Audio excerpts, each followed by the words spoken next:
এ সত্যি আমাদের কাছে খুব গর্বের একটি বিষয়। আমার এই মঞ্চে আসীন রয়েছেন আমার যারা কীর্তন গুরু, তাদের মধ্যে বিশিষ্ট স্থানের অধিকারী আমার পূজনীয়া সরস্বতী দাস মহাশয়া।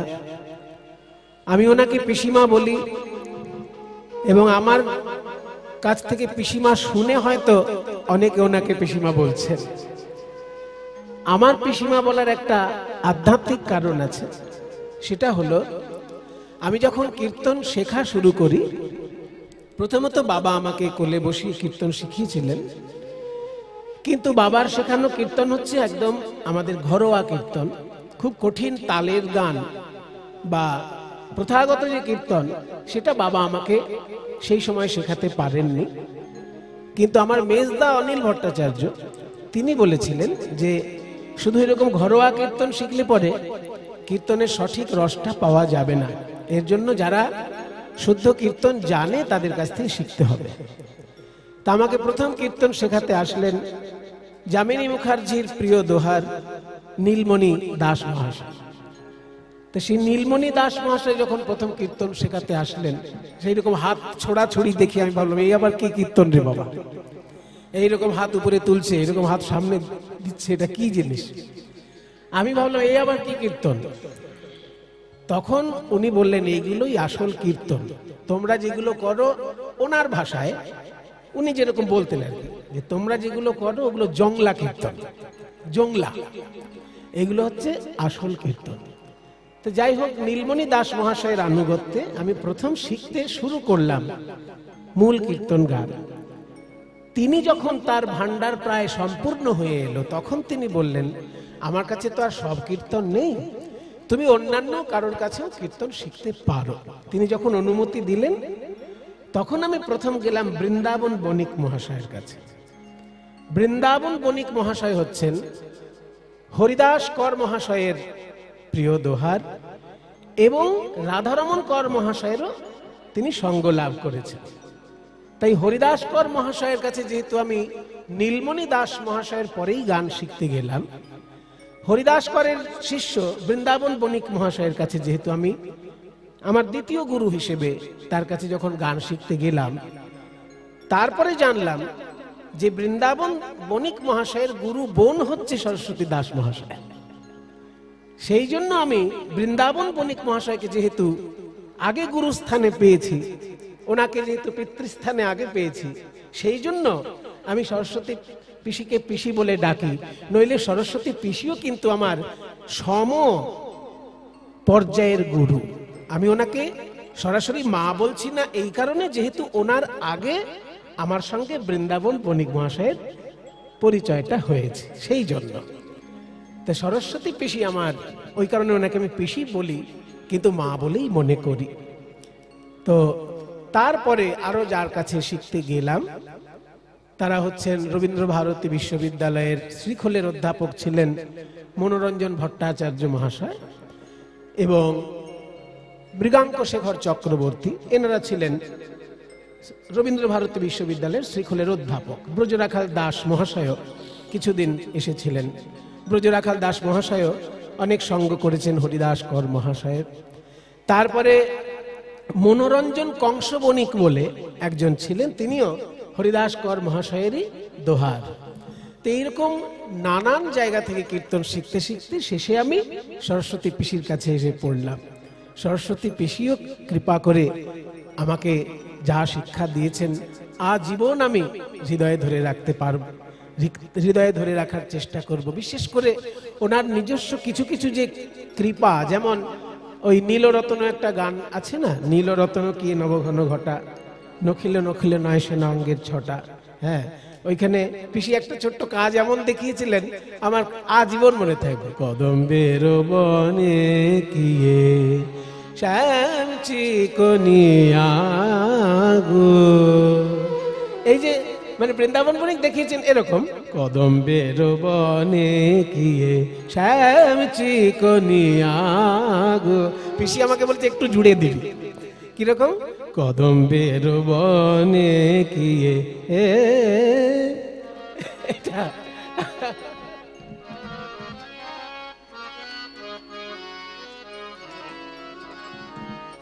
পাওয়া যাবে না মশাই, এগুলো পয়সা করে দিয়ে পাওয়া যায় না, এগুলো গায়ের পরিশ্রমে পাওয়া যায় না, এগুলো পড়াশোনা করে পাওয়া যায় না, আর পয়সা খরচা করেও পাওয়া যায় না। যদি গুরু কৃপা করে দেয় তবে এগুলো পাওয়া যায়। এই যে একটুখানি কাজ, কিন্তু যেন একদম অমৃত ঝরে পড়ল। হ্যাঁ, কদম্বের বনে কিয়ে এই যে পিসির জায়গাটা একদম প্রাণ ভরে যায় এগুলো শুনলে পরে। সেই জন্যই আমি ওনাকে মা বলেই শ্রদ্ধা করি, কিন্তু যেহেতু বৃন্দাবন বণিক মহাশয়ের সঙ্গে আগে আলাপ হয়েছে, ওই জন্যই আমি ওনার বোন হিসেবে, এনাকে গুরু বোন হিসেবে আমি পিসি বলে ডাকি। আমার মাই উনি। তা আজকে আমার পরম সৌভাগ্য যে সেই পিসি আমার পাশে বসে শুনছেন গান, আমার জীবন ধন্য। আমি যতটুকু পারবো আজকে মূল বিশুদ্ধ কীর্তনের উপরেই এখানে চর্চা করব। একটু আগে যে গানটি গাইলাম, প্রথম অংশ আমাকে শিখিয়েছেন একজন, দ্বিতীয় অংশ শিখিয়েছেন আর একজন। প্রথম অংশ শিখিয়েছিলেন নীলমণি দাস মহাশয়। হ্যাঁ, প্রথম অংশ দামিনী দাম ও দমন রুচি দর্শনে, এই পর্যন্ত নীলমণি দাস মহাশয় শিখিয়েছে। কিন্তু দূরে গিয়েও দরপকি দাপ, তার পরের অংশটাও যে বড় দশকুশি, 56 মাত্রার ঘরের বড় দশকুশি, সেইটা আমাকে শিখিয়েছিলেন দ্বিজেন দে মহাশয়। দ্বিজেন দে হচ্ছেন রাধারমণ কর্মকার মহাশয়ের প্রিয় দোহার দ্বিজেন দে, তিনি ওই দ্বিতীয় অংশটা শিখিয়েছিলেন। তারপরে বললেন যে এর পরেরটা আবার বড় একতালি। এর পরের যে গানের লাইনটা, এই দামিনী দামও একটা গৌরচন্দ্রিকা, খুব বিখ্যাত গৌরচন্দ্রিকা। মহাপ্রভুর রূপের বর্ণনা এই গৌরচন্দ্রিকায় রয়েছে, কিন্তু গানগুলো এমন হয় না, এই গান গাইলে পরে মনে হয় যেন পরে কৃষ্ণলীলাটা না গাইলেই ভালো হয়, এত সুন্দর এই গানের মাধুর্য। এই এক গান কেন মাধুর্য আমি পরে আপনাদের কাছে ব্যাখ্যা করে বলছি, শেষে বলবো যে কেন এতখানি গুরুত্ব এই গানটার।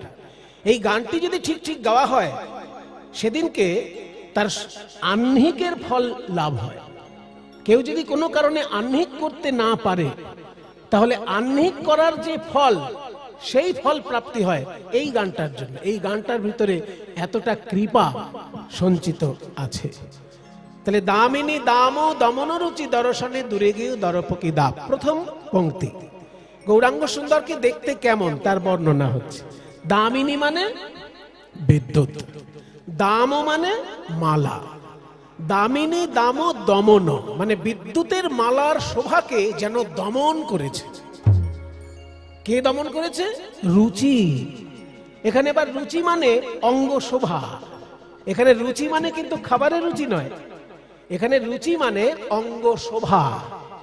গৌর সুন্দরের অঙ্গ শোভা এমন, আকাশের বিদ্যুতের মালার শোভাকে যেন দমন করেছে।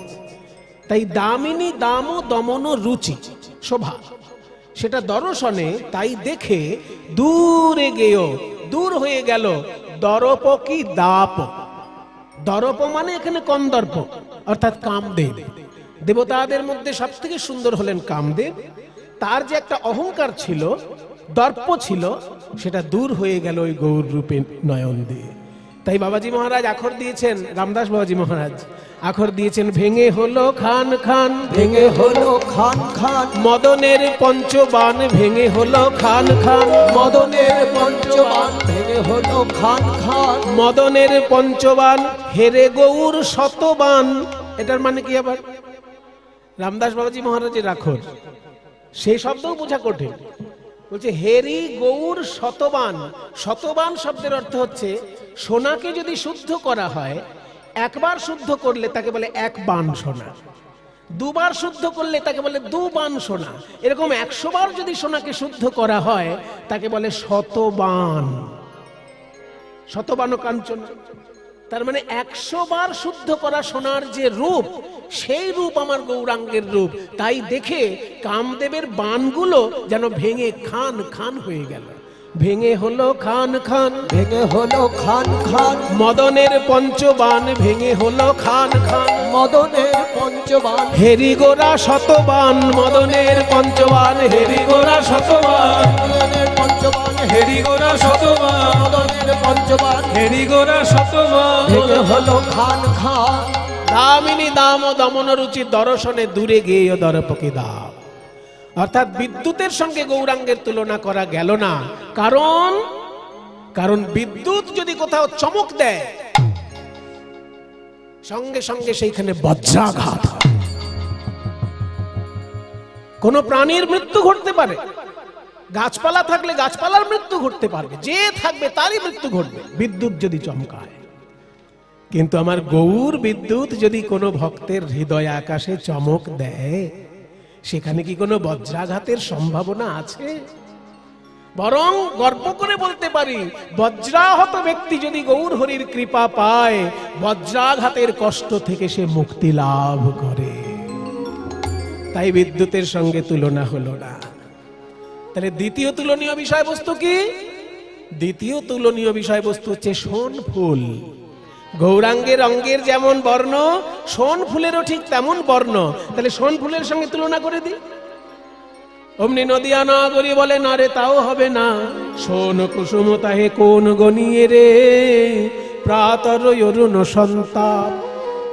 সোন কুসুম তাহে কোন গনিয়ে রে, সোন ফুলকে গৌরাঙ্গের সঙ্গে কে তুলনা করতে যাবে? এই অংশটা বড় একতালি।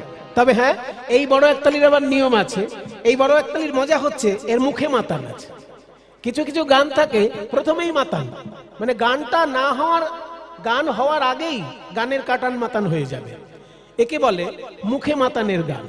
যেমন ওই যে চিকন কালিয়ার উপর একটা তিওট গান আছে না, আগেই মাতান, গান শুরু হবার আগেই মাতান। ঠিক তেমনি এই একতালিটায় আগেই মাতান হয়, গান পরে হবে। গানটা হচ্ছে সোন কুসুম তাহে কোন গনিয়ে রে। দেখুন গান শুরুতেই মাতান, আরে ও সোন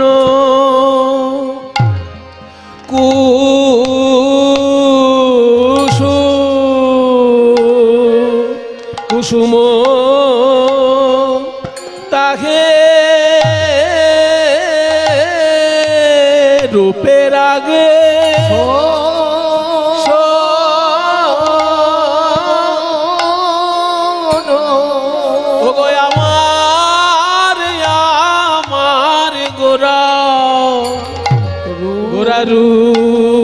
রূপে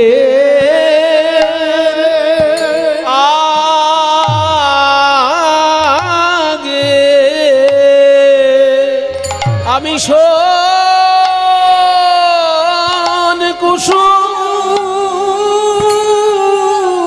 কুসুম কিসে গনি গোরা রূপে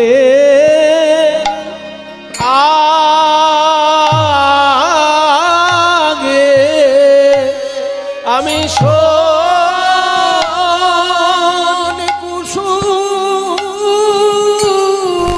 কুসুম কিসে গুনি বলিয়া আমার গোরা গোরা রূপে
গনি গোরা রূপে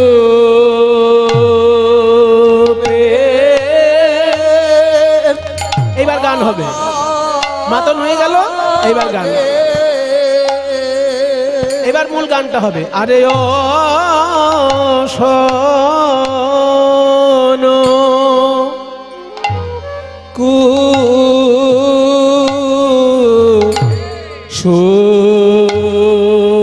কুসুম তাহে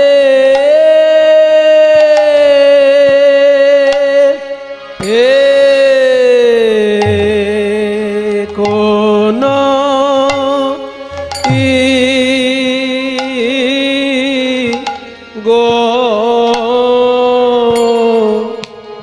গনিয়ে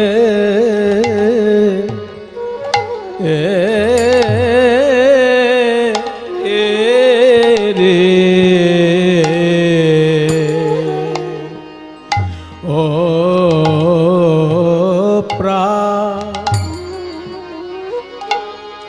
প্রাত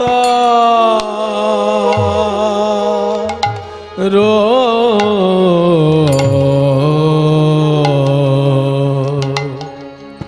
প্রাতর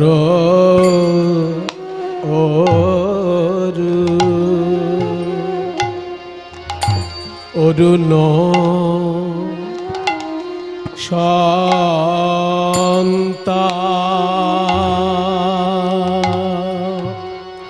তাপরে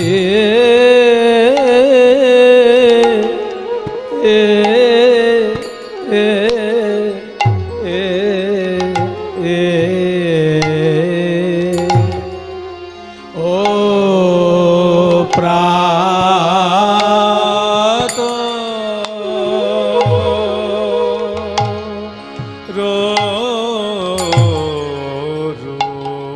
তন্ময় গাইছে।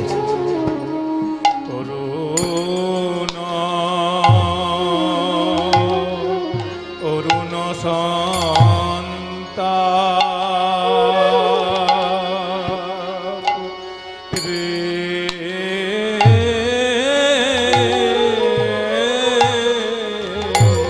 ও প্রাত বলে অরুণে ও সন্তা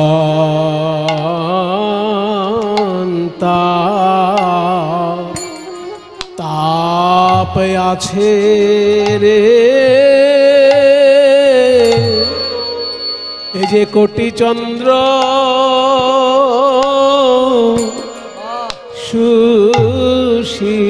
সুশীতল বলিয়া আমার গোরার চরণ কমল এ যে কোটি চন্দ্র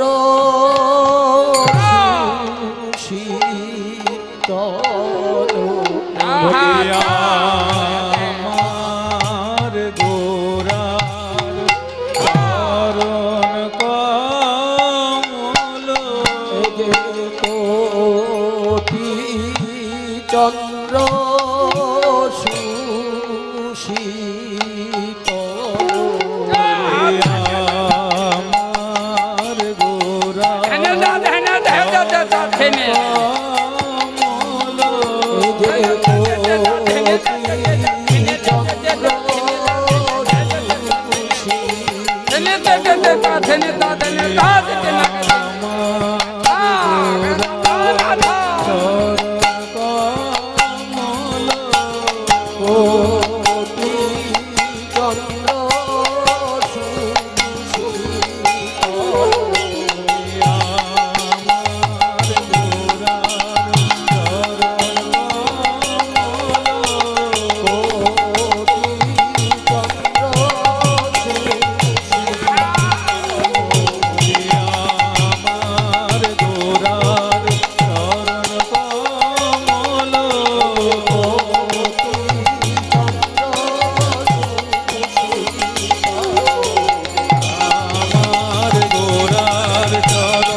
একবার শরণ নিলে প্রাণ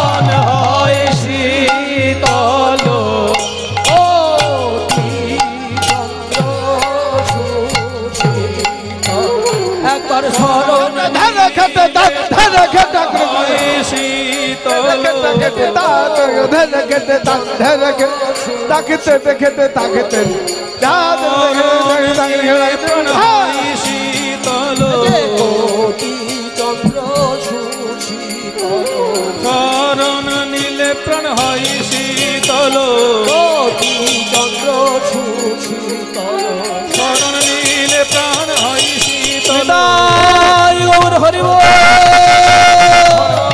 প্রাণ হয় শীতল, চন্দ্র সুশীতল, অরুণেও শান্তা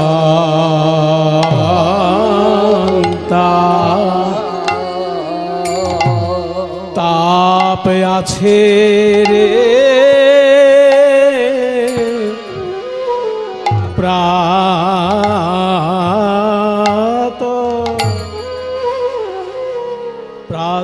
অরুণ শান্তা।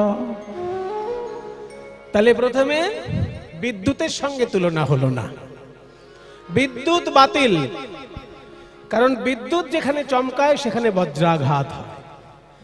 আর গৌর হরির কৃপা পেলে বজ্রাহত ব্যক্তিও মৃত্যুর ঘর থেকে ফিরে আসে। তারপরে বলা হলো সোন ফুলের সঙ্গে তুলনা করব। তো সোন ফুল দেখতে সুন্দর হলে হবে কি? ভালো ভালো ফুলের ভালো ভালো দোষ আছে। যেমন ধরুন গোলাপ ফুল দেখতে কি সুন্দর, কিন্তু তুলতে গেলে হাতে কাঁটা ফুটবে। পদ্ম ফুল দেখতে কত সুন্দর, তুলতে গেলে হাতে কাঁটা ফুটবে। ওই জন্য কবিতায় বলা হয় না, কাঁটা হেরি খান্ত কেন কমল তুলিতে, দুঃখ বিনা সুখ লাভ হয় কি মহিতে। তাহলে পদ্ম ফুল এত সুন্দর ফুল, আমাদের জাতীয় ফুল, অথচ তার গোড়ায় কাঁটা আছে। এবার অনেকে বলতে পারেন, মশাই যেসব ফুলগুলোর কাঁটা আছে আপনি বেছে বেছে সেইগুলোর নামই বলছেন, এমন ফুল তো অনেক আছে যার কাঁটা নেই, সেগুলো তো সুন্দর হয়। বলে হ্যাঁ, সেটাও সুন্দর হয়, কিন্তু যখনই ওই সুন্দর ফুলটা শুকতে যাবেন দেখবেন ফুলের ভেতর থেকে পোকা বেরিয়ে এসে কামড়াচ্ছে। তাহলে ফুলে হয় কাঁটা আছে, নয় পোকা আছে, কিংবা দুই আছে। কিন্তু আমার গৌরাঙ্গের মধ্যে কোনো কাঁটা বা কোনো পোকা কেউ আবিষ্কার করতে পেরেছে? বরং আমি জোর গলায় বলতে পারি, কারণ হৃদয় কুসুমে যদি কাঁটা বা পোকা থাকে, এই হৃদয়টা তো একটা কুসুম। যারা পুজো করে ঠাকুর মশাই ব্রাহ্মণদেরকে জিজ্ঞেস করবেন, পুজো করতে গেলে কি কি উপকরণ লাগে? ঠাকুর মশাইরা বলবেন ম্যাক্সিমাম 64টা লাগে, আর মিনিমাম 5টা লাগে। সব থেকে কমসে কম 5টা জিনিসে পুজো হয়। কি কি?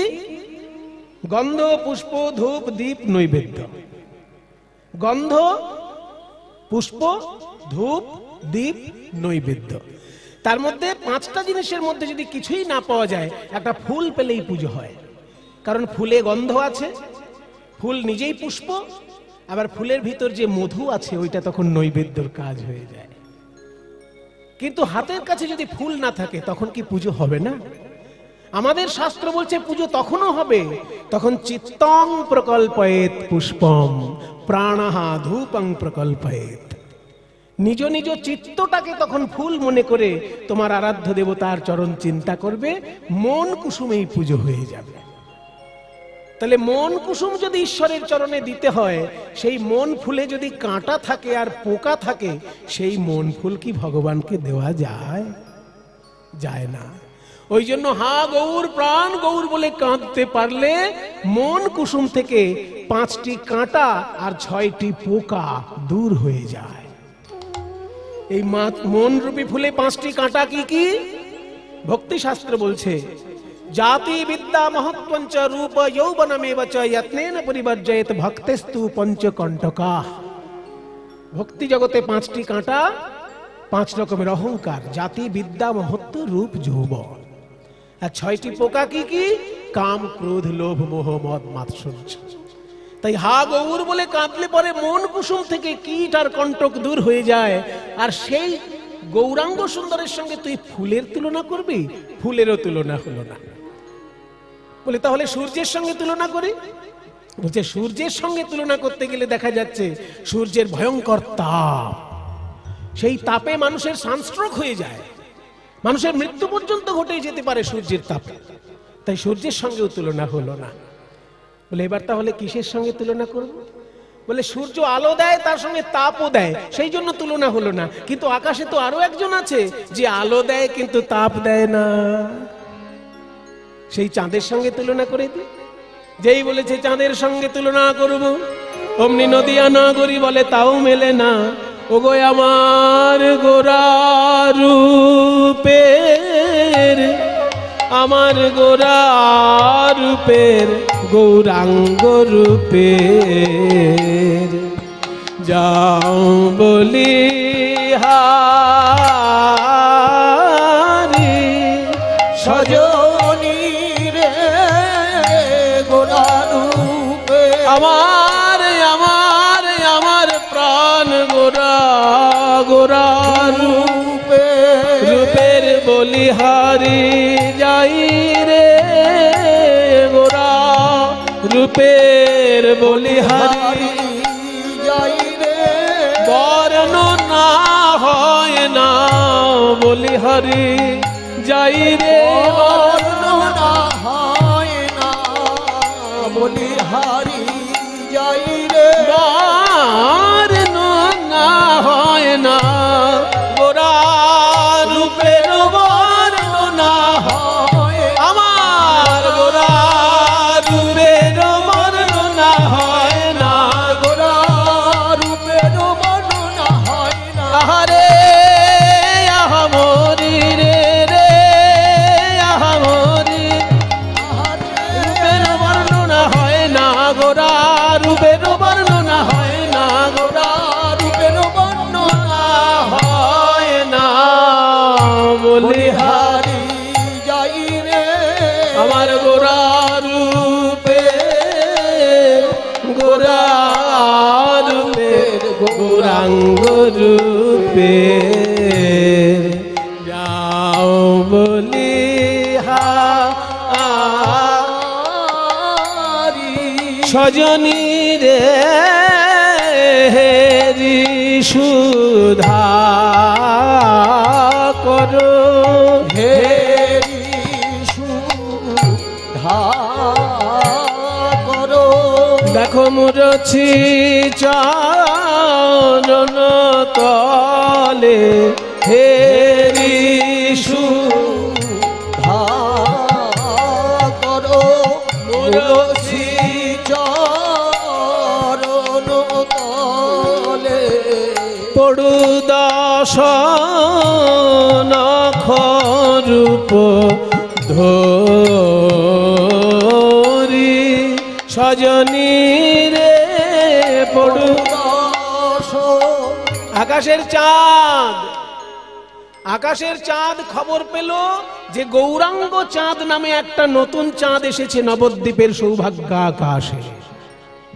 যদি কোনো ভাগ্যবান ব্যক্তি একবার গৌরাঙ্গ চাঁদকে দেখে, সে আর আকাশের চাঁদের দিকে দেখতে চায় না। এই কথা শুনে আকাশের চাঁদ ভাবলো আমি একবার দেখে আসি তো গৌর চাঁদ কেমন চাঁদ।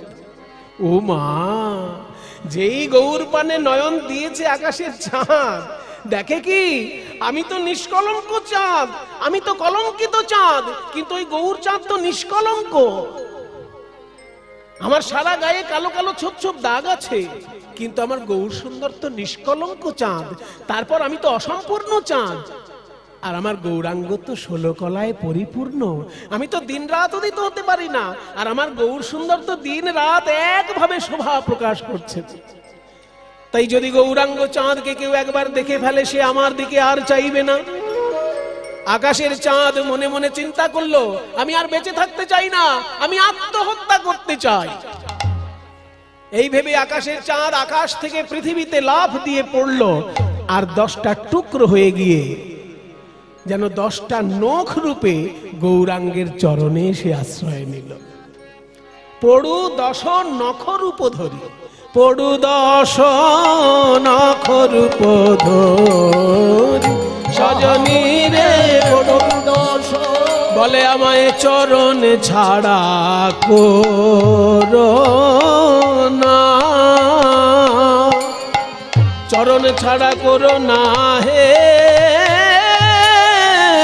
পড়ু দশ বলে আমি চরণ ছাড়া করো আমায় চরণ ছাড়া করো না কৃপা করে যদি শরণ দিলে চরণ ছাড়া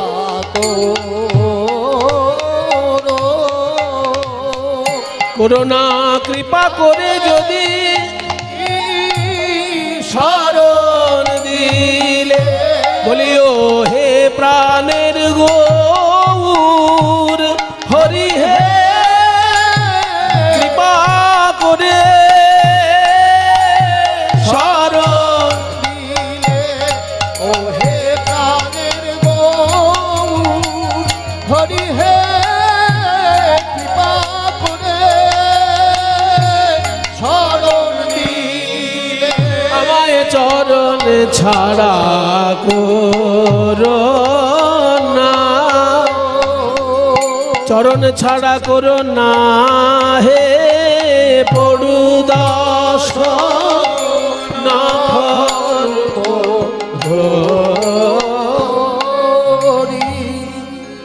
হলো না চাঁদের সঙ্গে তুলনা হলো না বরং চাঁদ এসে গৌরাঙ্গের চরণে পড়ে 10টা টুকরো হয়ে গিয়ে গৌরাঙ্গের চরণের 10টি নখ রূপে বিরাজ করছে নখ রূপে চাঁদ বিরাজ করছে বলে তাহলে চাঁদের সঙ্গেও তুলনা হলো না আর একটা মাত্র বিষয় আছে যা তুলনা করার মতো সেটা বলি সেটা হলো একটা দামি ধাতু সবাই খুব ভালোবাসে কেউ আঙুলে পরে কেউ গলায় পরে কেউ হাতে পরে কেউ কানে পরে তাহলে সোনার সঙ্গে তুলনা করি যেই বলেছে সোনার সঙ্গে তুলনা করব নদিয়া নাগরী বলে তাও মেলে না ওগো সুবরণ বরণ হেরি নিজ কুবরণ সুবরণ বরণ হেরি নিজ কুবরণ মানি আপন মনস্তাপে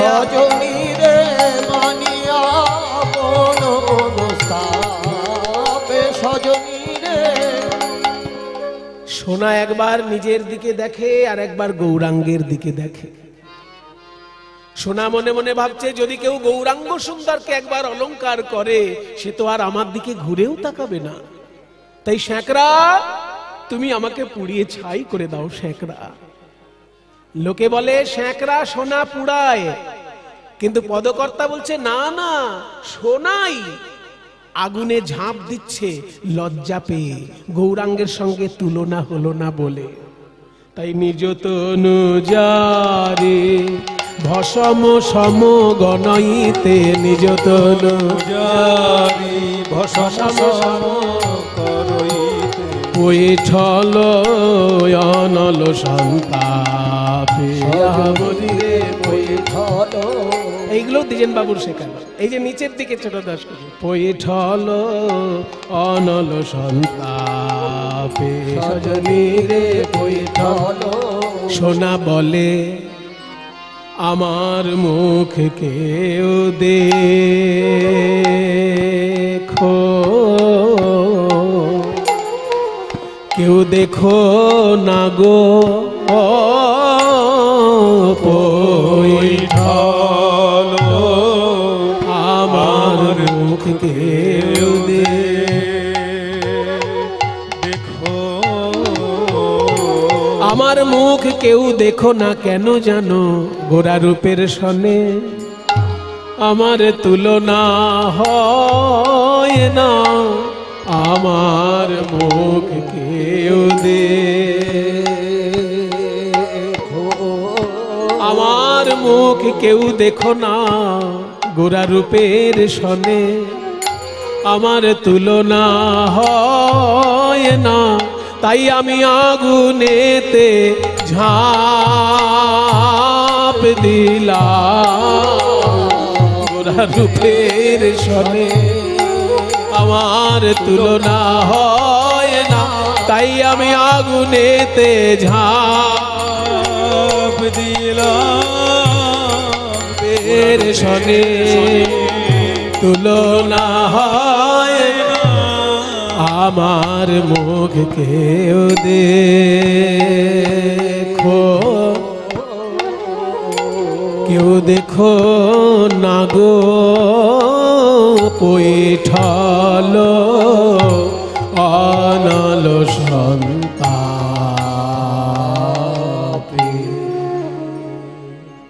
এইবার আপনাদেরকে আমি বলবো কেন এই গৌরচন্দ্রিকাটা এত গুরুত্বপূর্ণ।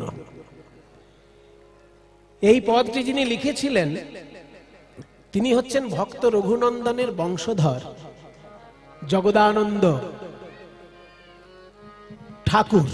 জগদানন্দ পণ্ডিত নয়, জগদানন্দ পণ্ডিত হচ্ছেন চৈতন্য মহাপ্রভুর সঙ্গী।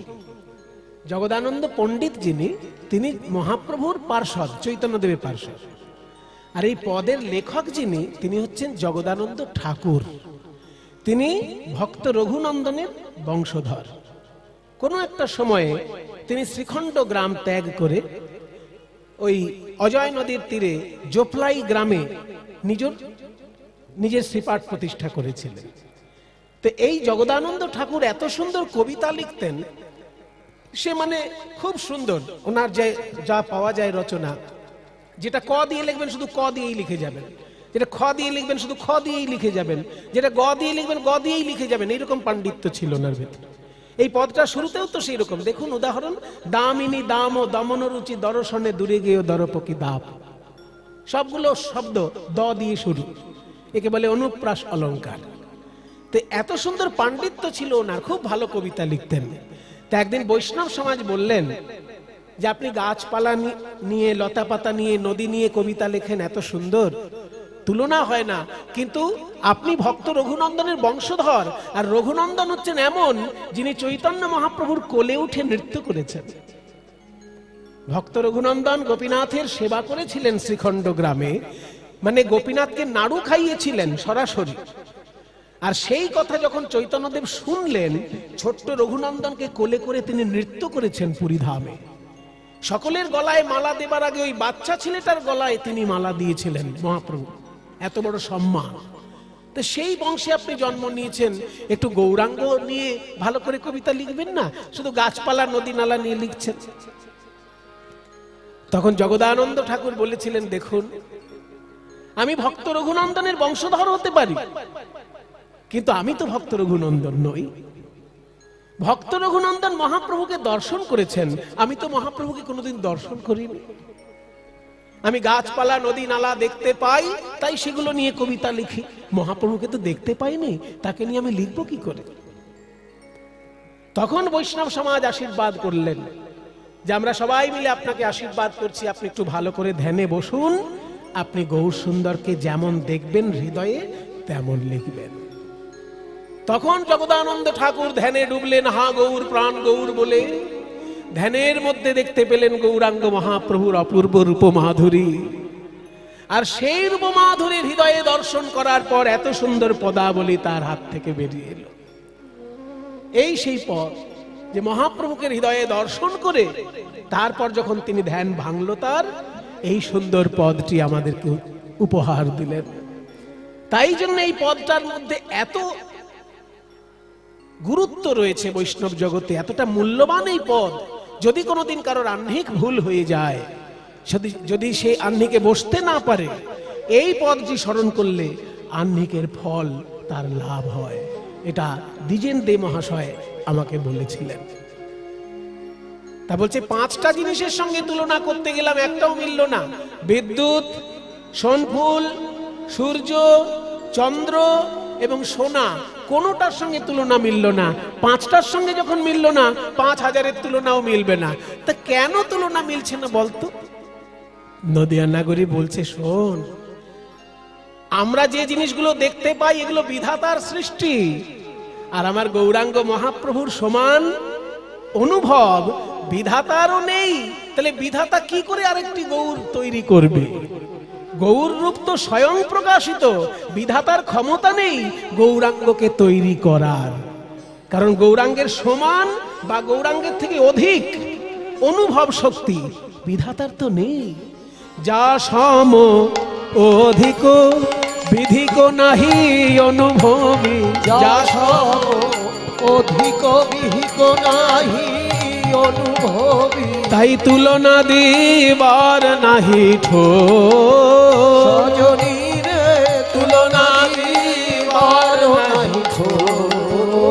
সজনী রে জগদানন্দ কহু বহু কতুল না বহু জগদানন্দ বহু বহু তুলনা বহু এই যে নিরূপম গৌর কিশোর সজনী রে নিরূপম সোর সজনী রে নিরূপম নিরূপম নিরূপম নিরূপম নিরূপম নিরূপম নিরূপম এই যে নিরূপম নিরূপম ভুবনে তুলনা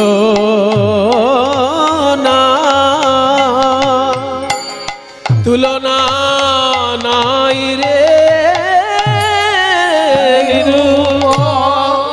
রূপের ভুবনে তুলনা আমার ভুবন মোহন গোরা রূপে কিসে বা তুলনা দিব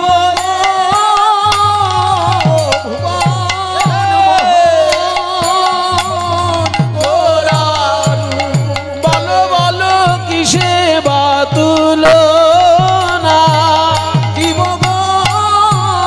ভুবন মোহন গোরা রূপে নানা ভুবনে তুলো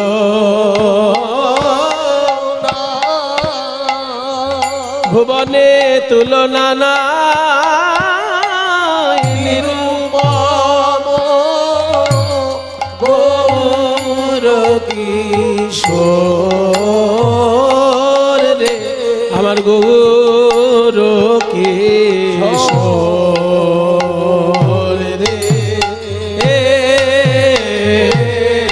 ও নিরূপম গৌর কিশোর রে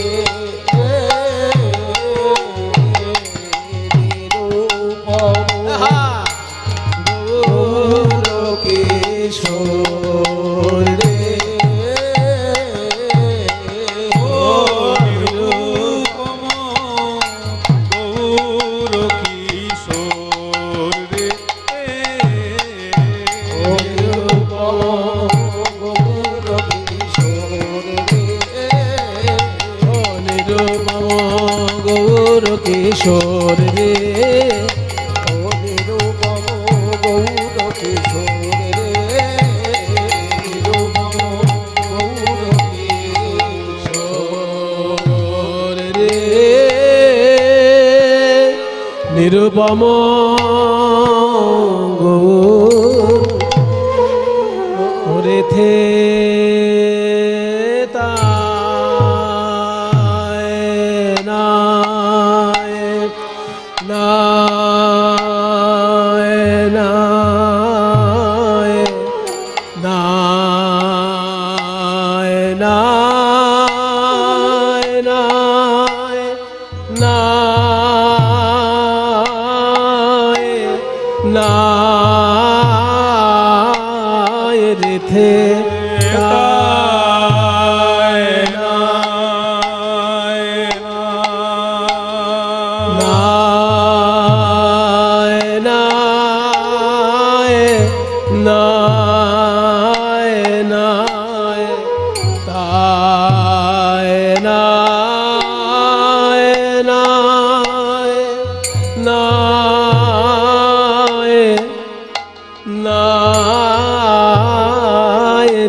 रे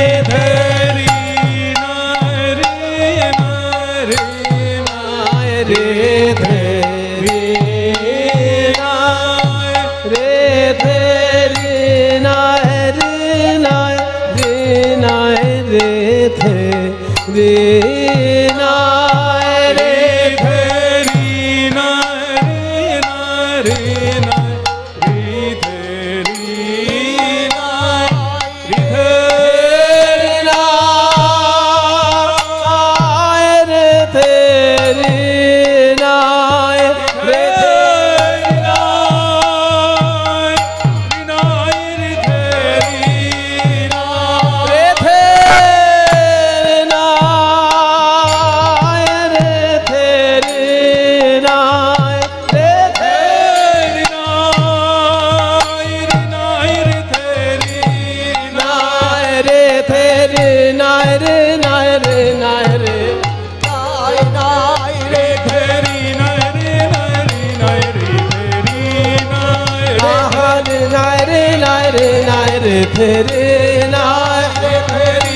রে ধে রে নায় রে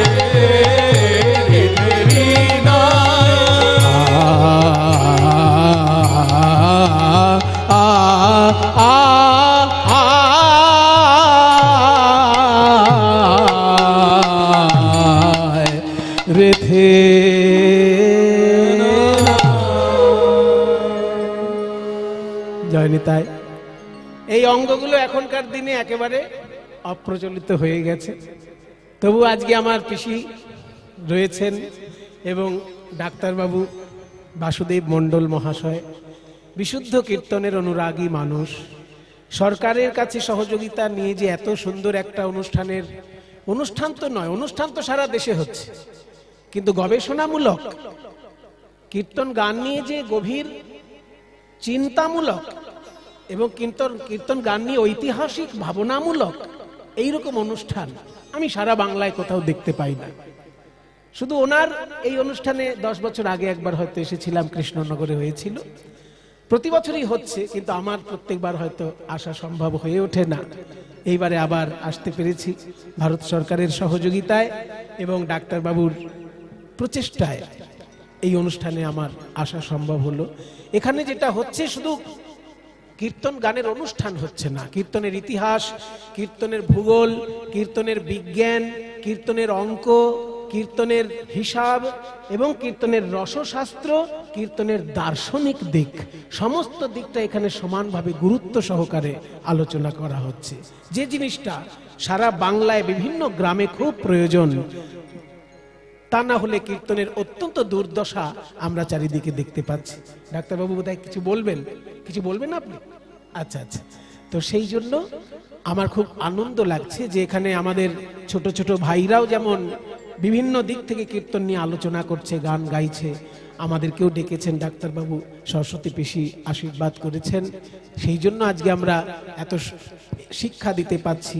বিশ্বভারতীতে রবীন্দ্রনাথের শিক্ষা কেন্দ্রে রবীন্দ্রসঙ্গীতের সঙ্গে বিশুদ্ধ কীর্তন শিক্ষারও একটা ব্যবস্থা সেখানে হয়েছে। আমার পরম সৌভাগ্য হয়েছে যে সেইখানে রবীন্দ্রনাথের ছত্রছায়ায় কীর্তন গানও আমি ছাত্রদেরকে শেখাতে পাচ্ছি। আপনারা ইউটিউবে দেখবেন এইবারেরই পৌষ মেলায় ছাত্রছাত্রীরা পরিবেশন করেছে কীর্তন গান। তারা যেভাবে শিখেছে, তারা মূলত রবীন্দ্রসঙ্গীতে অনার্সে গান বাজনা শিখছে, রবীন্দ্রসঙ্গীতে এমএতে তারা গান বাজনা শিখছে, কিন্তু তার সঙ্গে তারা কীর্তনটা এত সুন্দর শিখেছে, একদম প্রথাগত কীর্তন গায়কেরই মতন তারা কিন্তু কীর্তন পরিবেশন করছে। আপনারা আশীর্বাদ করবেন এই শিক্ষা, এই সংস্কৃতি আমরা যেন রক্ষা করতে পারি, আমাদের প্রাণের এই বিষয়ে আমরা যেন দিনের পর দিন রক্ষা করে যেতে পারি। কিছু বলবেন আপনি? মাইকটা আওয়াজ শুনছিলাম। আচ্ছা আচ্ছা, তাহলে এবার আমি মূল কৃষ্ণ লীলায় একটা দুটো গান গাইব, তারপরে বিশ্রাম দেব। ও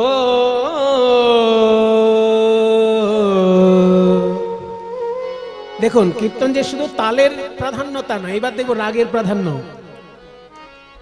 এতক্ষণ আমরা বিভিন্ন তালের দিক থেকে আলোচনা করলাম, মানে বড় দশকুশির দুটো রূপ শুনলাম, বড় একতালির দুটো রূপ শুনলাম, তারপর ছোট দশকুশি, তার সঙ্গে বিরামের মাতন শুনলাম। এবার দেখুন রাগ ভিত্তিক কিরকম কীর্তন গান হয়, একদম সেই নরোত্তম দাস ঠাকুরের যুগ থেকে হয়ে আসছে। মানে ভৈরবীর পর্দা সব লাগছে, অথচ ভৈরবী রাগ নয়। কিন্তু মজার ব্যাপার, যে কোনো ক্লাসিক্যাল গায়ক ভৈরবীর পর্দা যদি একবার তার কানে চলে আসে, তার অন্য রাগ গাওয়া খুব কঠিন হয়ে পড়ে। কিন্তু এই গানটায় দেখুন আপনারা, ভৈরবীর সব পর্দা লাগছে, অথচ ভৈরবী রাগ নয়। গৌরী রাগের রাগটা গৌরী রাগ, কীর্তনাঙ্গীয় চলন, কিন্তু পর্দা সব ভৈরবী। কিরকম ভৈরবীর পর্দা? কি সারে গা মা পা ধা নি সা, সা নি কোমল নি কোমল ধা, পা মা কোমল গা কোমল রে সা।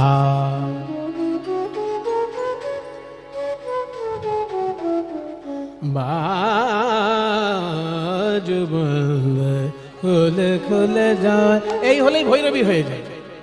কিন্তু আশ্চর্য ব্যাপার, সমস্ত পর্দা এইগুলোরই লাগছে, অথচ ভৈরবীর সঙ্গে এর কোনো সম্পর্কই নেই। পুরো আলাদা প্রকৃতির একটি রাগ। রাগের ধরনটা চলনটার উপর নির্ভর করছে। দেখুন ধা নি সা মা, এখান থেকে নিতে হবে মা ধা নি সা রে নি দা নি সা রে গা রে নি সা নি দা মা দা মা দা নি ধা নি নি সা রে নি সা দা মা গা মা গা রে সা। ও আরে কি বা চিক, ধরনেই বোঝা গেল ভৈরবীর সঙ্গে কোনো সম্পর্ক নেই, কিন্তু সব পর্দা ভৈরবীর। এই তালটি তিওর তাল, কিন্তু এটারও মুখে মাতাল। ও আরে কি বা চিক,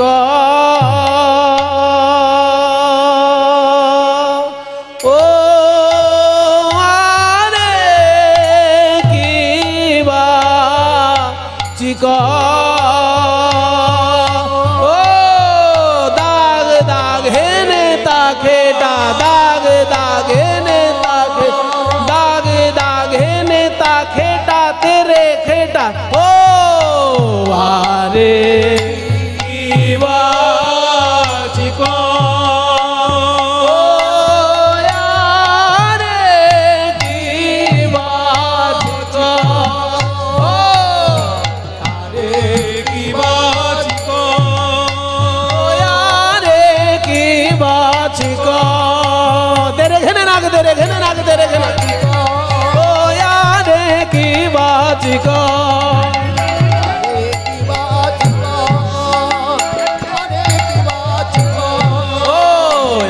কিবা। এবার গান ধীর স্থির। চিক চিকন ও ও ও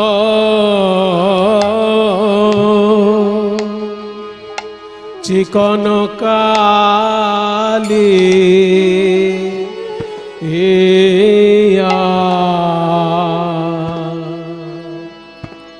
কালিয়া রূপ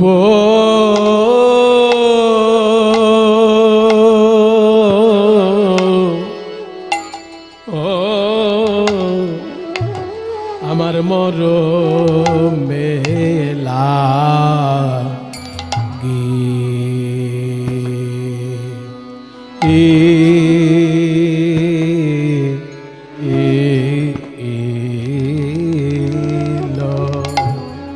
ও আরে কি বা, আরে কি বা চিক,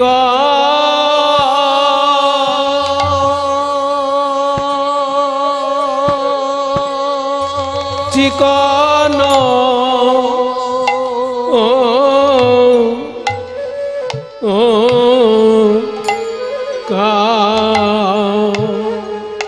চিকন কালি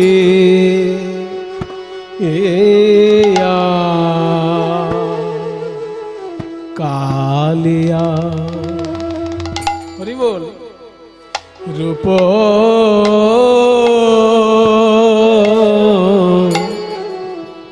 আমার মর মেলা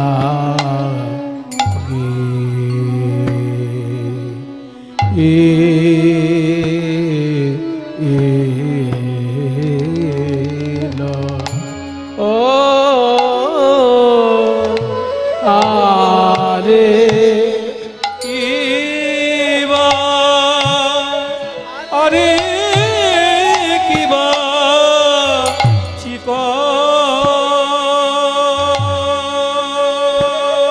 সখীরে তারা বুঝি এই গান আমার পিসি এত সুন্দর করেন, আমি কি করবো বলুন। আমি পিসির মতন কোনোদিন পারবো না, কিন্তু তবু তো শখ হয়। দেখ তারা বুঝি ভালো করে দেখে, দেখে নাই দেখে না গো আরে কিবা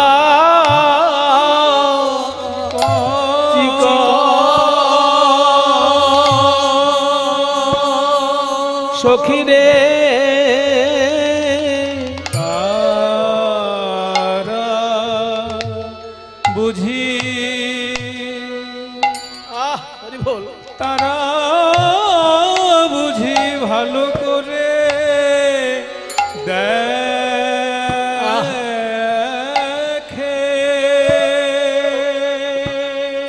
ভালো করে দেখে নাই দেখে নাই দেখে নাই গো যারা কৃষ্ণ কালো বলে, যারা কৃষ্ণ কালো বলে তারা বুঝি ভালো করে দেখে নাই দেখে নাই দেখে নাই গো ওগো যারা কৃষ্ণ কালো বলে, যারা আমার মধুর রূপকে কালো বলে, আমার মধুর মধুর রূপ গো মধুর আলো করা রূপ যারা কৃষ্ণ কালো বলে, আমার মধুর আলো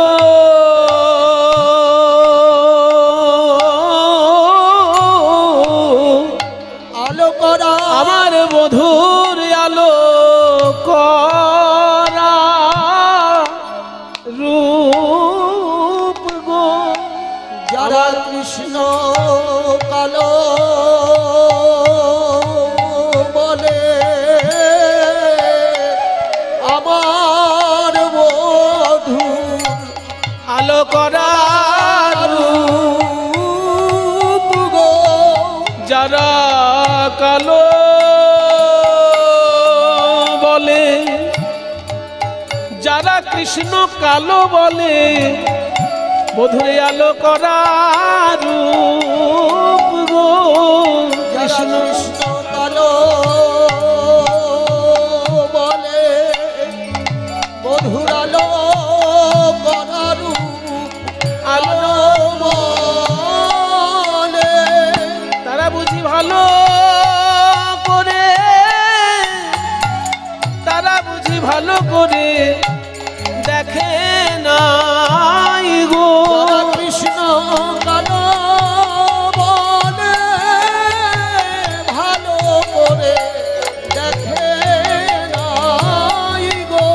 যারা কালো বলে আমার বধুর আলো করা রূপ, যারা কালো বলে বধুর আলো করা রূপ গো, যারা কালো বলে বধুর আলো করা রূপ, যারা কালো বলে বধুর আলো করা রূপ গো, যারা কালো বলে গৌর হরিব, করা রূপ গো, যারা কালো বলে বধুর আলো করা রূপ গো। সখী তারা বুঝি ভালো করে দেখে, তারা বুঝি ভালো করে দেখে নাই, দেখে নাই গো। আরে কিবা চিক, পুরো গানটা ঘুরুক।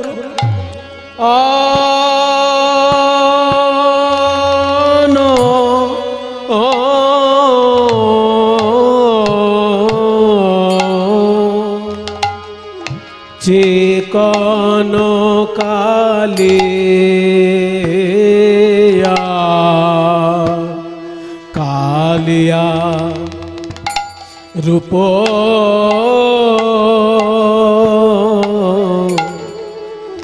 আমার মরমে লাগি,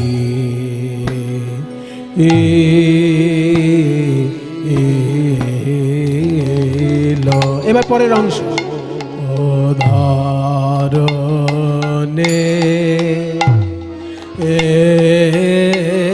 না যায়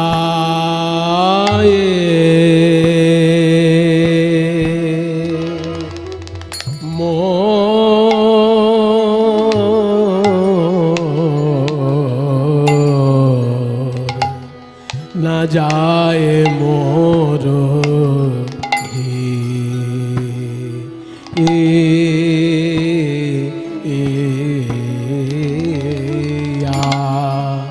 ও ধরনে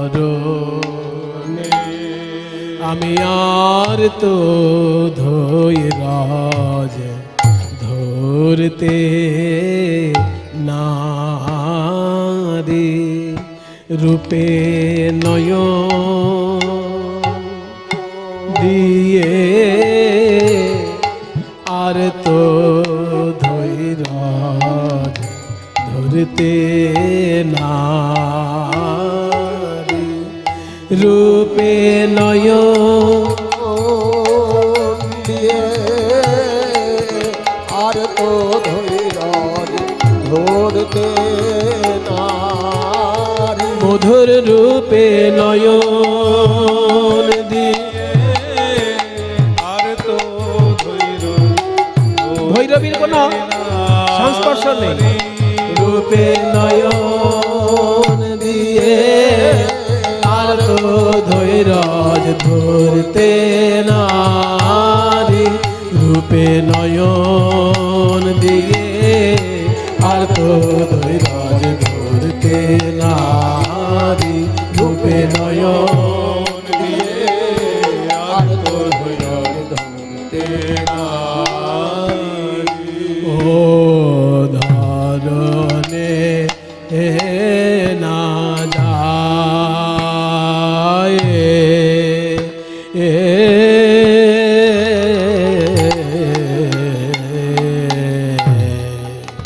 না যায় মোর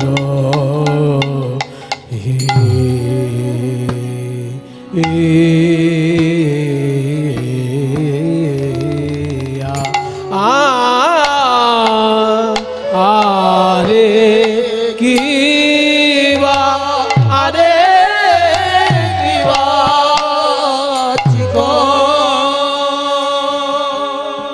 কি আশ্চর্য একটা সুর। প্রত্যেকটি পর্দা লাগছে ভৈরবীর, অথচ ভৈরবীর সঙ্গে এর কোনো সংস্পর্শই নেই। যখন সুরটা প্রকাশ পাচ্ছে, বিশুদ্ধ কীর্তনের একটা আলাদা রূপ প্রকাশ পাচ্ছে, যার সঙ্গে ভৈরবীর যেন কোনো রকমের মিলই নেই।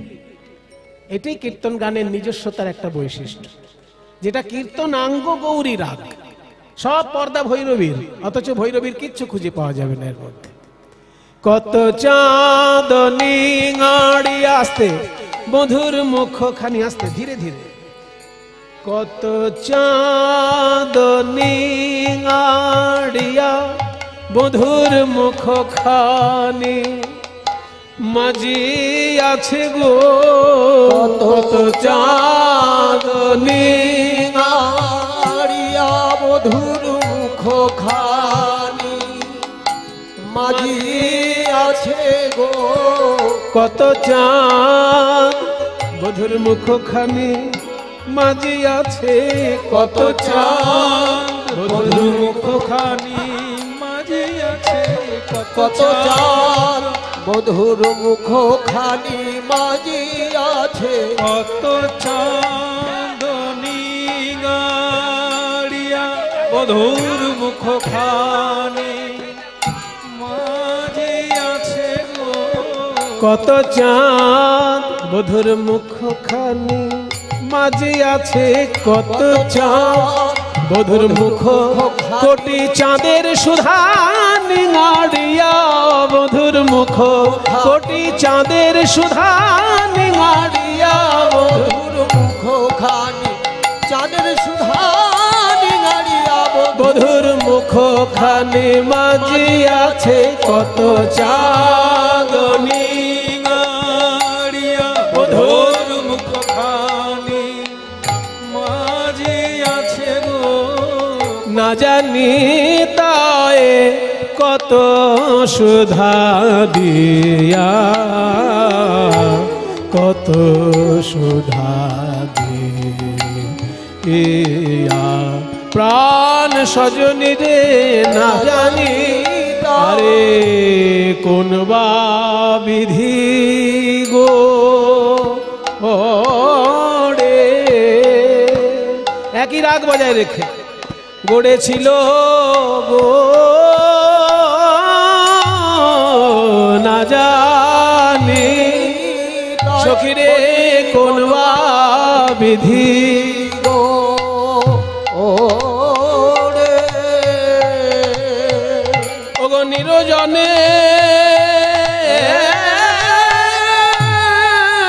বসে বসে কোন বা বিধি গো ও সখী বলি এ বিধি সে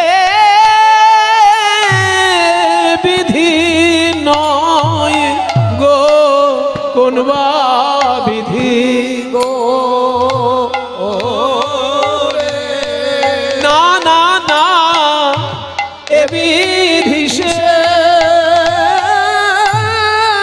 বিধি নয় গো, আমার রূপ গড়েছে অন্য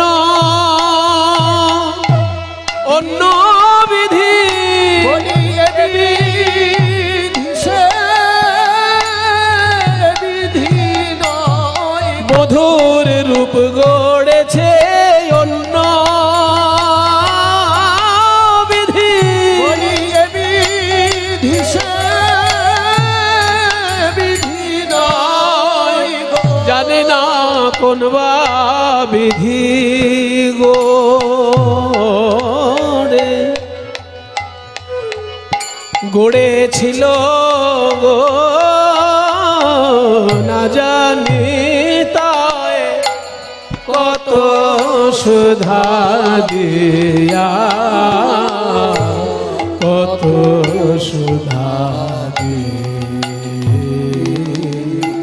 অধরের দুটি কুল জিনিয়া বাঁধুলি ফুল, আধারের দুটি কুল চিনিয়া বাঁধুলি ফুল, হাসি খানি তাহাতে মিশায়,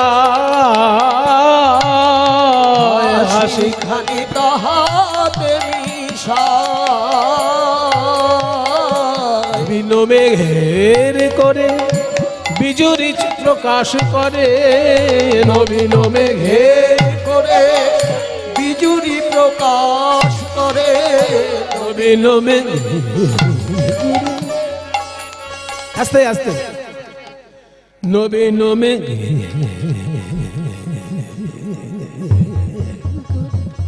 নবীন মেঘে করে বিজুরি প্রকাশ করে নবীন মেঘের করে বিজুরি প্রকাশ করে। ধ্রুপদ না শিখলে এই জায়গাটা আসবে না। স্বামী বিবেকানন্দ বলেছিলেন মহাপুরুষদের কথা সবসময় শুনতে হয়। স্বামী বিবেকানন্দ বলেছিলেন যে ধ্রুপদ গানের মধ্যে রয়েছে সঙ্গীতের বিজ্ঞান, আর কীর্তনে রয়েছে সঙ্গীতের ভাব। যদি ধ্রুপদ আর কীর্তন দুটোকেও সমানভাবে শিখতে পারে, তার ভিতরে বিজ্ঞান আর ভাব দুটোর মিশ্রণ ঘটে। ওই জন্য সঙ্গীতের বিজ্ঞান অংশটা কিন্তু ধ্রুপদ গানে আছে।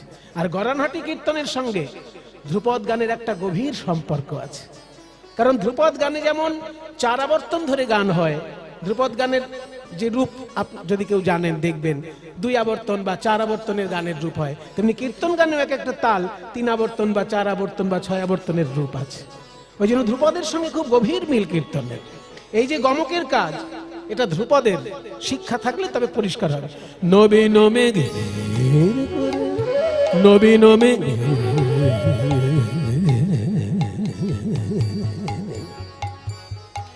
সরে গরে সা সরে ধধ পা পধ মা প গম প পধ মা প গম ধা পধ মা প গম প গম প পাম গরে সরে গরে সারে গরে সারে গরে সা।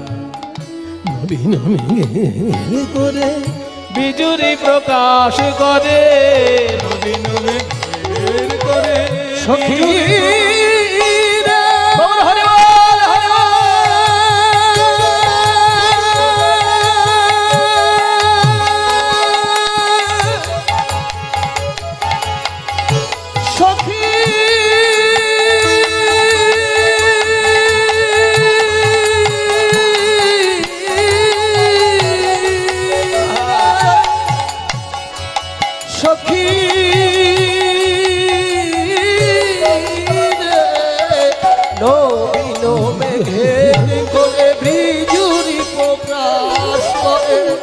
শ্রীকৃষ্ণের একটুখানি হাসি যখন ঝলক দেয়, খেয়াল করুন বাবা, এই যে মুখমণ্ডল আর মুখটার হাসি কিরকম।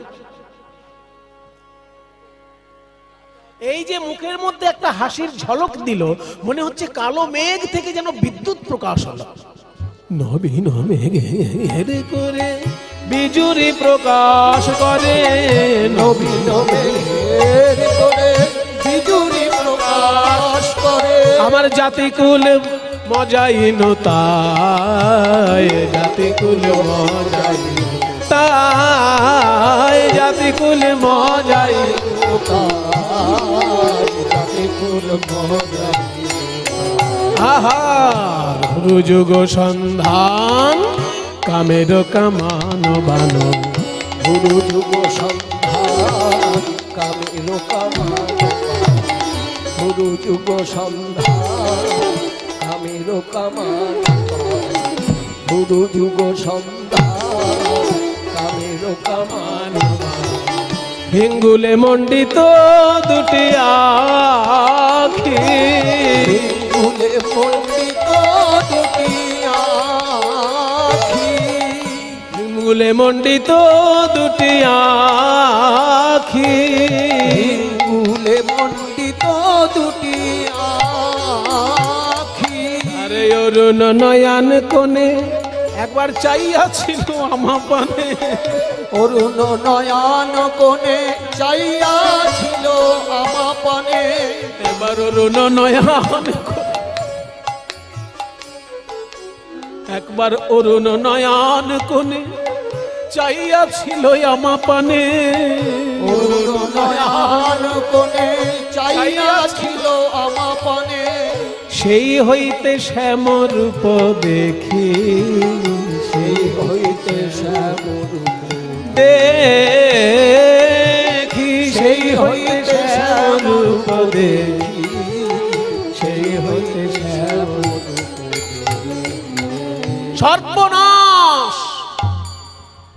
তোর তো সর্বনাশ ঘটে গেছে রাই।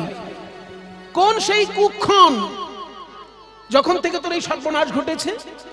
কুক্ষণ তোদের কাছে কুক্ষণ হতে পারে, আমার কাছে সব থেকে বড় শুভক্ষণ। যমুনার ঘাট হইতে উঠিয়া আসিতে পথে, যমুনার ঘাট হইতে উঠিয়া আসিতে পথে, সখী রে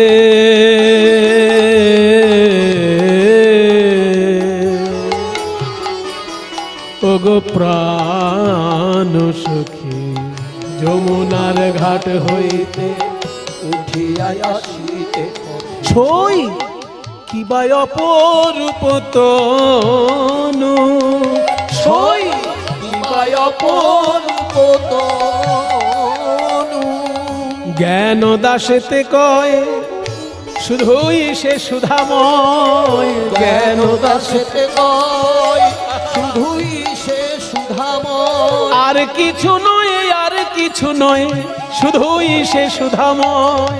জ্ঞান দাসেতে কয় আর কিছু নয়, আর কিছু নয়, শুধুই সে সুধাময়, আর কিছু নয়, আর কিছু নয়, শুধুই সে সুধাময়, আর কিছু নয়, আর কিছু নয়, শুধুই সে সুধাময়, শুধুই সে সুধাময়।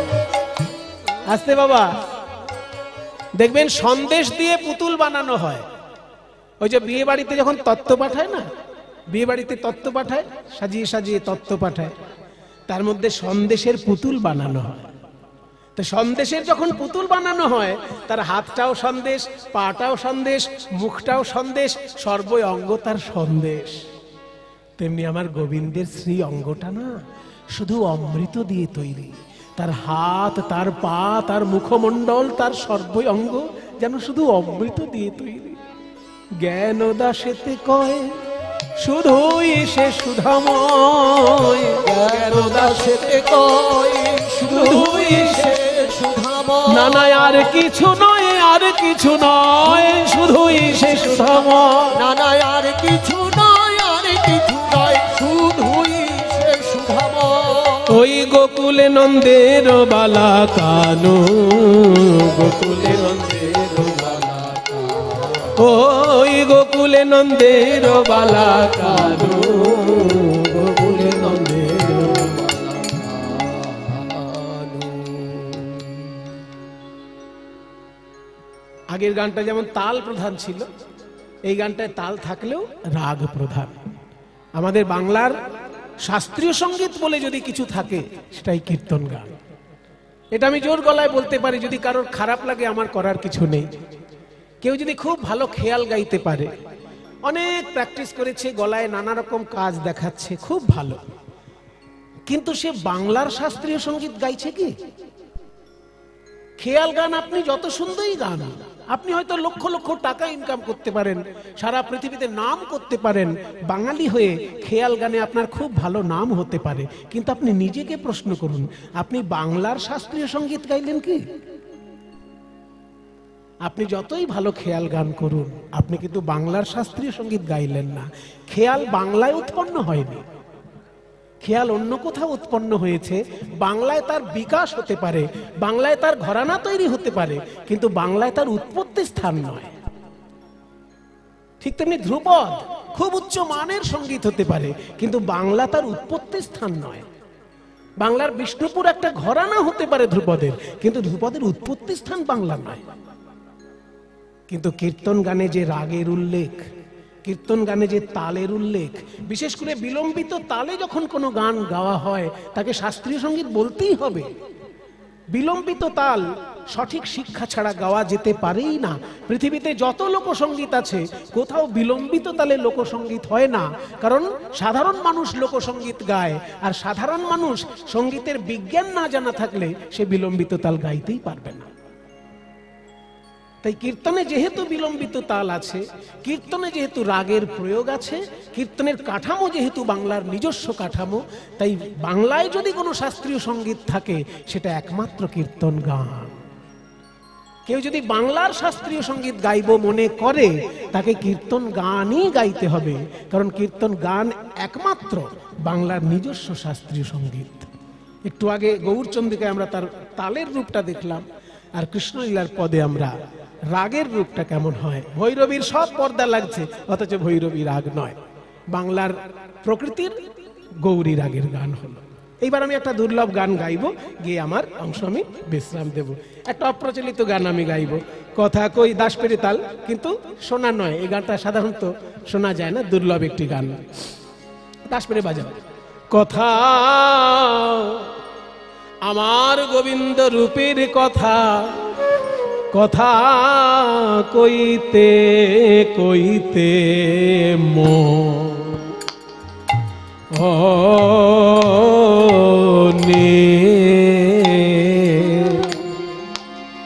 মনে হলো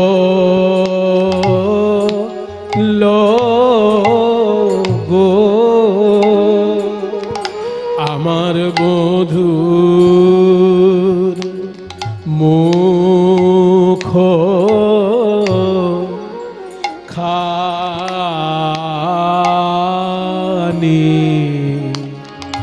যেন পূর্ণিমার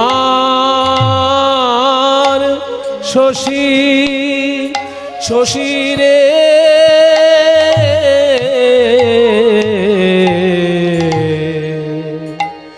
আলো বরণ চিকন কালো রূপ চলো দেখি কড়িমা যাইয়া আলো বরণ চিকন কালো রূপ চলো দেখি যাইয়া রূপ চলো দেখি যাইয়া রূপ চলো দেখি যাইয়া দেখি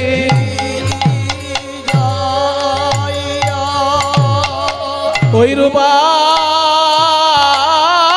দেখা দেখা হয় কি না হয়, চলো দেখি যাইয়া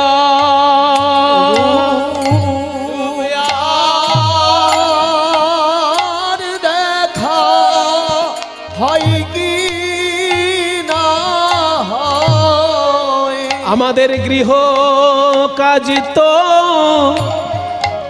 সদাই আছে, ওই রূপে আর দেখা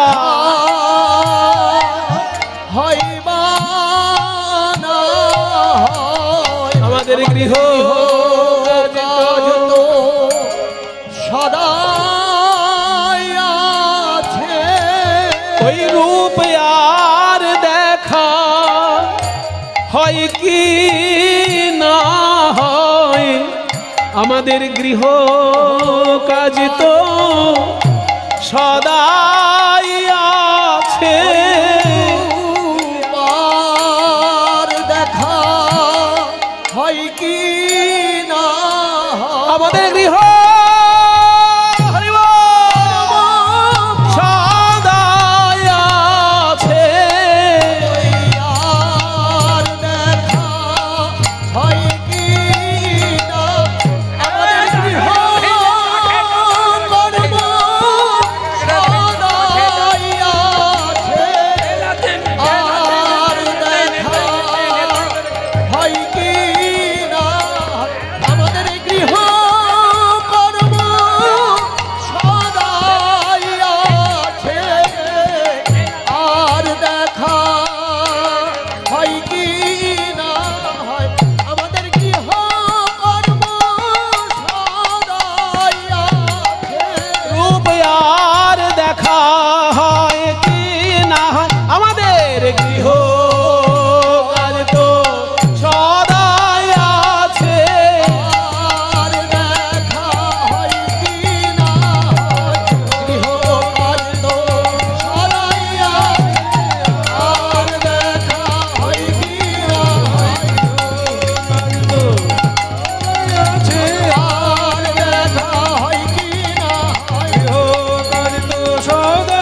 চলো দেখি যাইয়া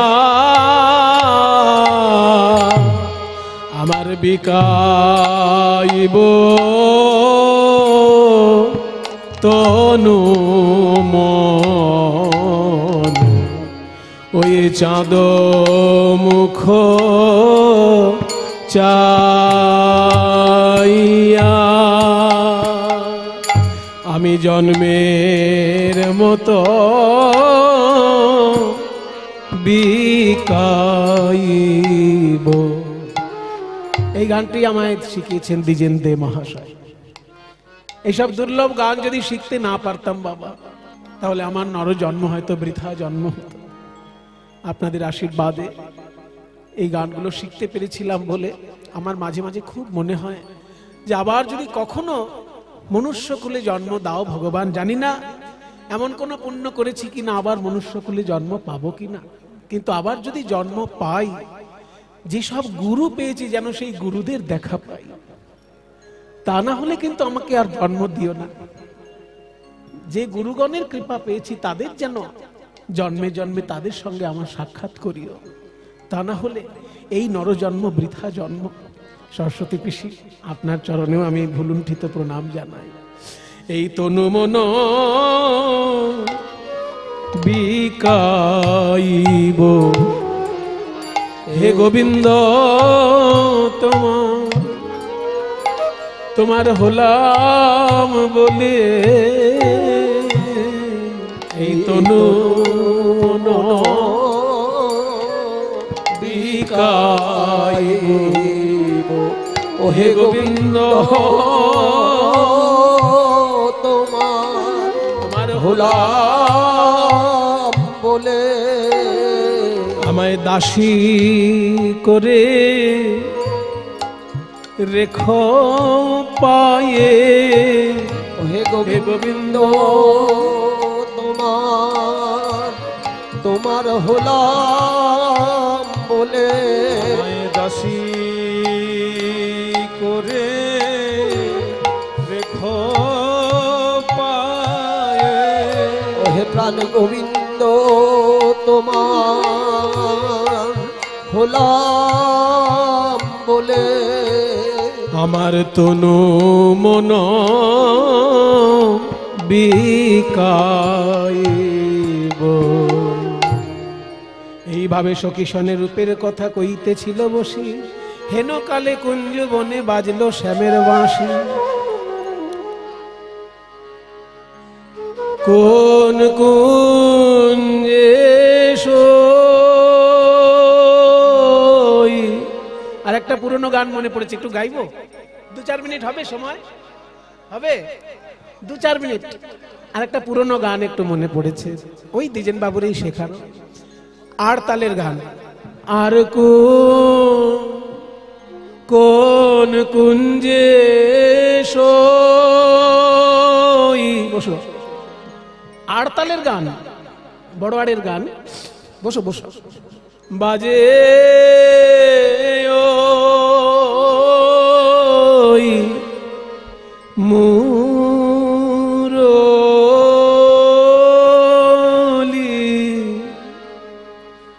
ওগো তোরা ভালো করে সই।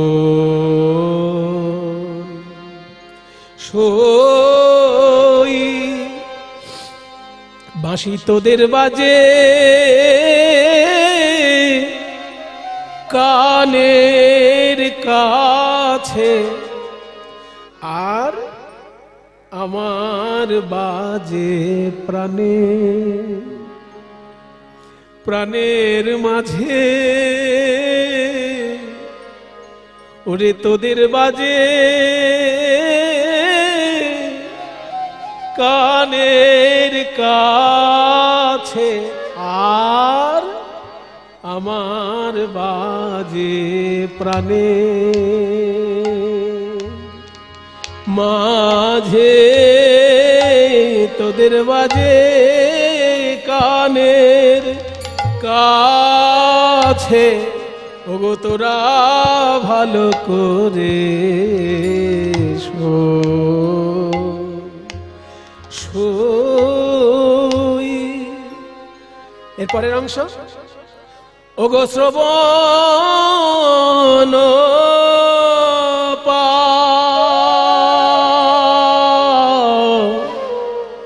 পাতিয়া শোন, বাজে শ্যামের মুরলি।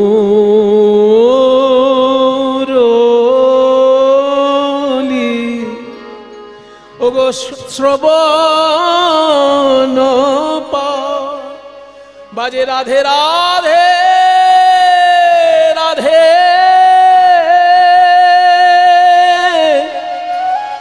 রাধে বলে রে। ওগো শ্রবণ বাজে রাধে রাধে রাধে, রাধে বলে বাঁশি অন্য নাম কি জানে না রে। রাধে রাধে রাধে বলে রে, তোরা শ্রবণ পাতিয়া শোন, বাজে শ্যামের মুরলি। জয় নিতাই। আমি এখানেই রাখছি আমার অনুষ্ঠান।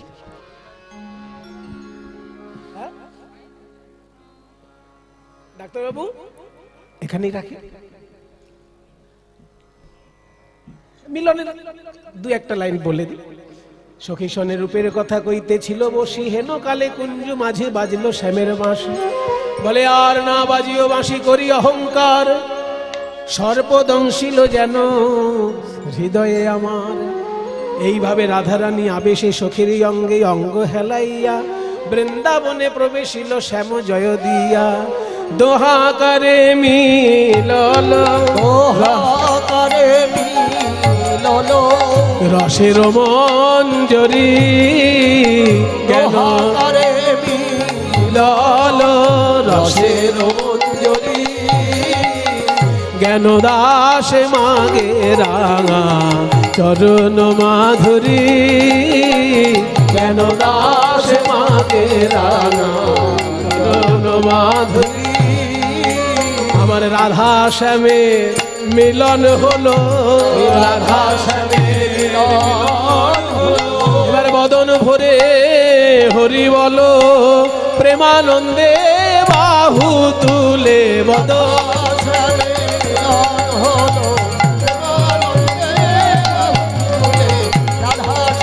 জয় রাধে রাধে রাধা গোবিন্দ জয়। জয় রাধে রাধে রাধা গোবিন্দ জয়। রাধে রাধে রাধা গোবিন্দ জয়। জয় রাধে রাধে রাধা গোবিন্দ জয়। রাধে জয় রাধে জয় রাধে জয় রাধে। জয় রাধে জয় রাধে জয় রাধে জয় রাধে। জয় রাধে জয় রাধে জয় রাধে জয় রাধে। জয় রাধে তাই জয় বল হরি রাধে বল হরি বল হরি বল। হরি বল হরি বল হরি। তাই গৌর হরি বল হরি বল হরি বল হরি বল।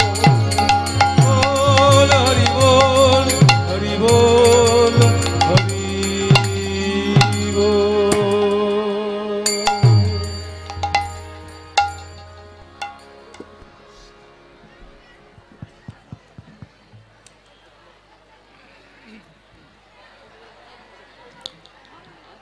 কথাটি এতক্ষণে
গোরার দামি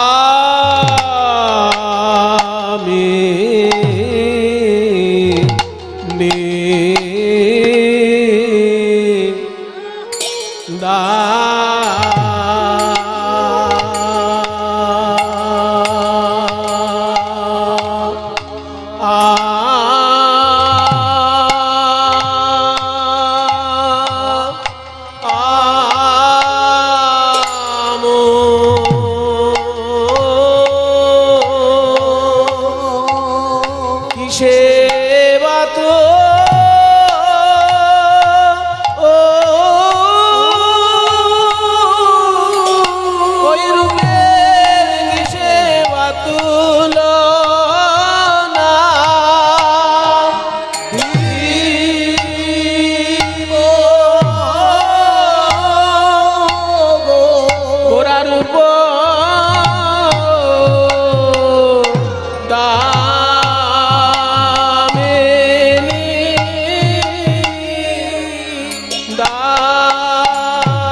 গোরা রূপ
धन दाग दागी लाग धन धन लाग धन धन धन धन दागी धन धन कर दे धन कर दे धन दे दाग धन धन कर दाग धन धन रग धन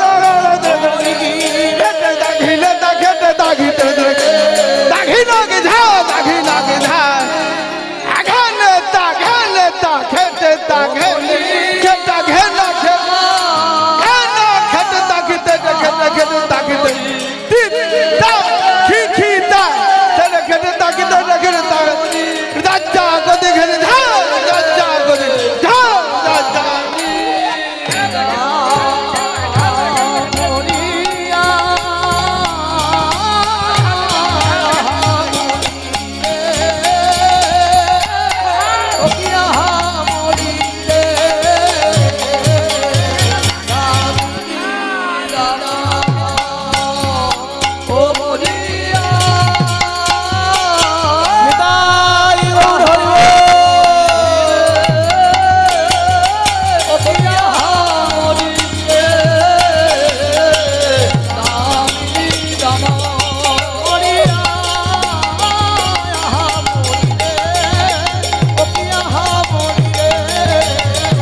রুচি দর্শনে আরে কিবা দূরে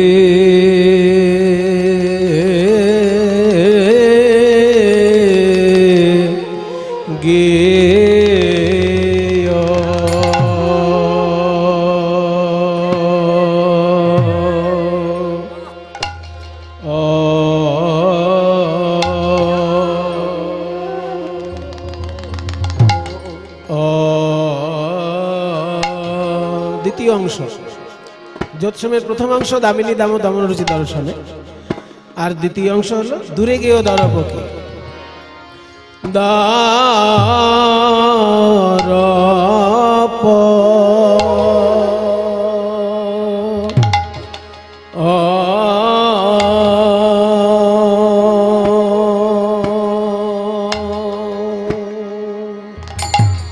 দরপ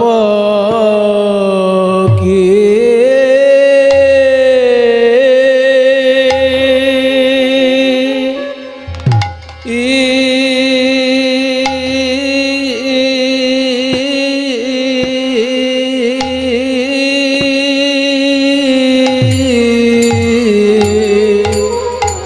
দরপ কি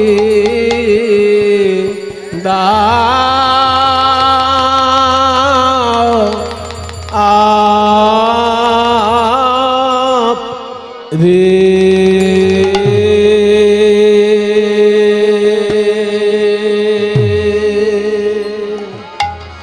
ও দমন রুচি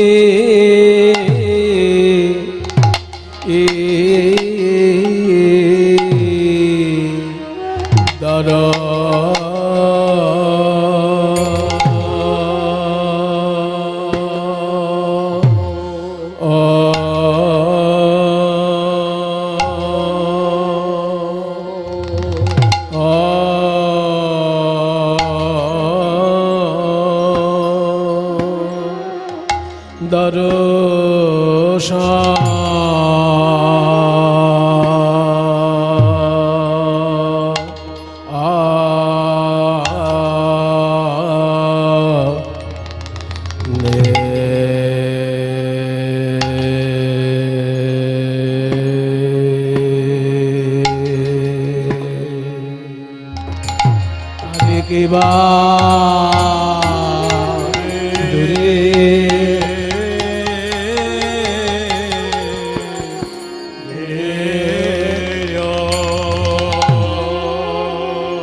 এবার প্রথম কাটান ওদা দমন রুচি দর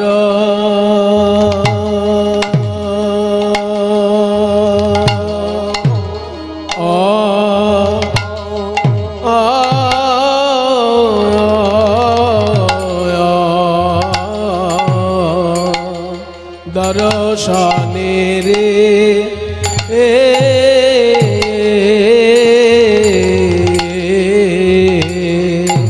আরে কিবা দূরে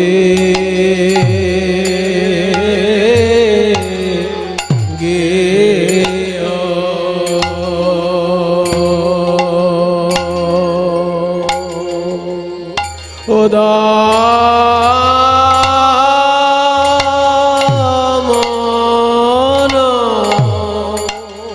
রুচি দর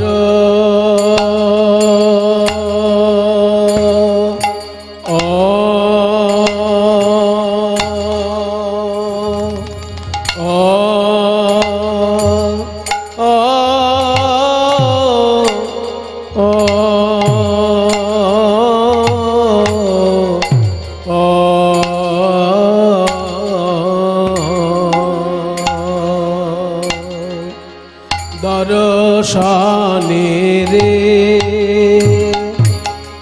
দামে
আরে কেবা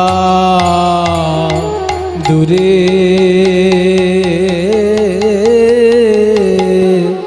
গেয়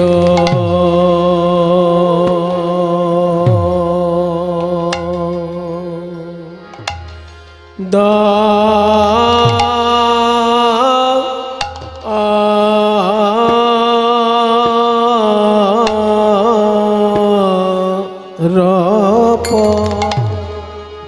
দূরে গেও দরপ কি দাপ।